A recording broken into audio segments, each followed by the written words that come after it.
It's time to review Scooby-Doo Unmasked for the PS2. Let me tell you something, I am not that big of a fan of Scooby-Doo. I mean, I think the character is very interesting, but from the recent shows I've watched on Cartoon Network in the past, I haven't really had a whole lot of love for the dog. A pup named Scooby-Doo was way too childish and too cheesy, not to mention it's pretty obvious to tell who the villain is. What's New Scooby-Doo, if it's still on, is the best one out of all, because it actually is a little bit challenging to figure out who it is. And Scooby-Doo Mystery Incorporated is the worst, just because, well, I don't really have a legitimate reason. There's just something about it I really don't like. The story of Scooby-Doo Unmasked is that Scooby and the gang traveled down to Monsters Fright Magic to go visit Fred's cousin Jeff, who makes monsters for horror films. Once they get there, the place is pretty much ransacked, and that Jeff is missing and is held responsible for the attack. So Scooby and the gang pretty much go on this worldwide chase to find Fred's missing cousin. Here's the whole catch of the whole entire game. Pretty much every place you go to has a problem of its own. A perfect example would be when I went to this place called Chinatown. And apparently this giant mystical dragon is attacking the city and that it's up to you to stop it. Seriously, I guess the local police are too lazy to get off their butts and help out, and that they're entrusting 4 teenagers and a dog to solve it. The thing that annoys me is that once they do figure out the case that's going on, they finally realize, oh wait, we're looking for Fred's cousin Jeff. What the heck are we doing? Also, the cases you go on aren't that interesting, and that's a problem because that's almost the whole entire game. The end of the game is where you actually get serious about finding Fred's cousin Jeff. Small spoiler, but I have to say it. All the cases that you go on aren't really that interesting. They're very unoriginal to the Scooby-Doo franchise since they're overused almost all the time. And like I said, this is a problem because that's all you do in the game. Solve these very unnecessary and very easy cases. Now the way they explain of what's going on is in a cutscene, which look alright, just for a quick say. But the problem is, all the cutscenes are pretty much the same. This place is in trouble because there's a blah blah blah blah blah blah ruining my life. The issue is all the monsters or whatever's attacking anything is explained in the same way. Blah blah blah, monster monster, blah blah blah, save us please, we're begging you. Cause we're too lazy. Pretty much every case that got assigned to me, I just wanted to solve it as quick as possible because I was very bored of it. The graphics for the game look, well, okay, at best. This is on the PS2, so I can't talk too much trash about it.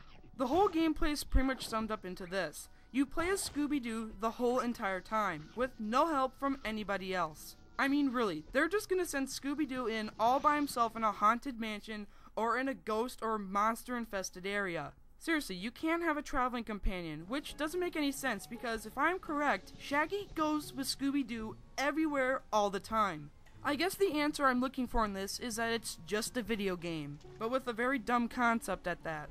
Anyway, like I was saying, the gameplay is pretty much a platforming beat-em-up. When you play Scooby, you can collect these materials called mubber, and when you find these special machines, they will absorb your mubber and you can turn into a crime-fighting hero or a karate instructor, and they will allow you to do very special attacks in order to get to certain areas or defeat monsters faster. Some of the monsters you will fight are very easy, but there's only a few monsters that are very hard and that you do need to put a bit of strategy into. Every once in a while there is a 2D scrolling platform puzzle, and it gets a bit annoying to do because you will constantly be jumping and sometimes you will even get lost. There are a lot of collectibles in the levels that you will play on. There are trap pieces, food items, and clues that you need to find. Trap pieces are actually pretty useless, so you really don't need to bother looking for them unless you like being adventurous. Food pieces aren't that necessary to find, but I'll get to that in a bit.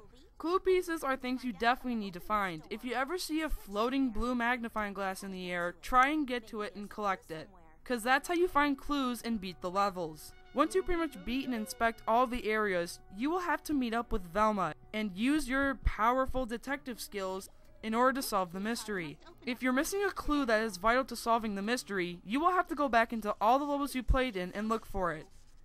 This is extremely frustrating because they don't give you any indication on where to go. And I can't tell you how annoying and boring it was to have to go back and replay all those levels. Once you do find all of the clues that you need in order to solve the mystery, you will go up against a boss battle, and thankfully they're actually pretty challenging. Actually, they're a bit too challenging. I actually died a lot of more times than I expected. This is a good thing and a bad thing. One, it's the only challenging thing to play in this game, but that's the good thing. The bad thing is that the boss battles are so difficult, it actually might make people frustrated, and I wouldn't be surprised if it did. Now, I did say that you can collect food items, and the reason for that is that once you collect enough food items, you can go back to Shaggy in the main hub world and give the food items to him so he can put them in his pot of food mystery. What I basically mean by that is that if you collect enough food items, Shaggy will give you a special soup that can give you more health points. And trust me, you will want to do this often, because the later levels can get pretty hard. I don't really know how Shaggy can make soup out of zucchinis, ice cream, and lobster, or cabbage, chocolate bars, and shrimp, but he somehow can. Trust me, if I took one bite of that, I would immediately throw up. There are a lot of places to explore in the hub world. There are food items that you can find for Shaggy's soup, and a lot of coins you can collect. The coins really don't do anything though. They're just for collection. Scooby-Doo Unmasked really isn't that great of a game. It's got very uninteresting cases, repetitive gameplay, and seems like a bit of a disappointment to the Scooby-Doo franchise. I give this game a 5.5 out of 10, and even for the biggest Scooby-Doo fans, this isn't worth picking up.